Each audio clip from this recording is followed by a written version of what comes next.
murakoze cyane kubwo kumfasha abashoboye kugera hano kugira ngo mpagararire urubyiruko rw'umujyi wa Kigali.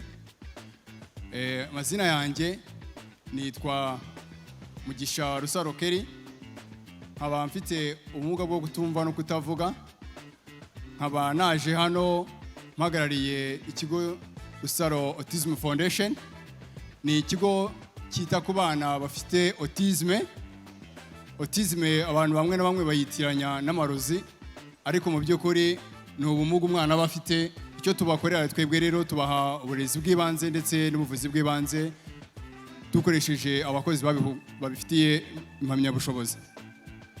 Rero twagira ngo dushimire nk'urubyiruko rwaturutse mu mujyi wa Kigali. Turashimira leta ukuntu itwitaho ikabasha kudutekerezaho, yaba ari guteza imbere urubyiruko rufite impano, yaba guteza imbere ubuhanzi bw'urubyiruko. Ni kubw'iyo mpamvu rero ngira ngo nsabe urubyiruko ruri hano mumfashe dushimire Minisiteri y'Urubyiruko ndetse n'iterambere ry'ubuhanzi. Nitwa Raymond Pacifique, nkaba mpagarariye kampani ya Mountain Honey. Mbere na mbere turabanza dushimire umujyi wa Kigali na Minisiteri yacu y'Urubyiruko yaduhaye amahirwe yo kuza kwiyerekana no kugira ngo twegere abakiriya bacu. Murakoze cyane.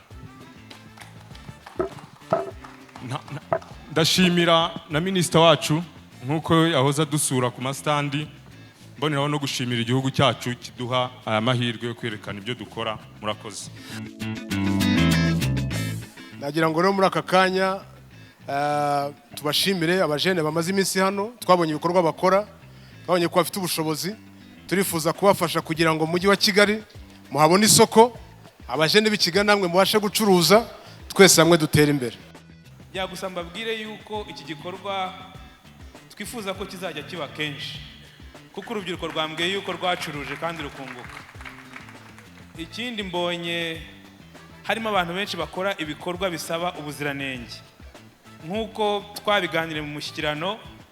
Ikibazo cy'ubuziranenge ku bikorwa by'urubyiruko n'ibindi tuzakomeza kubyihutisha kugira ngo byihute.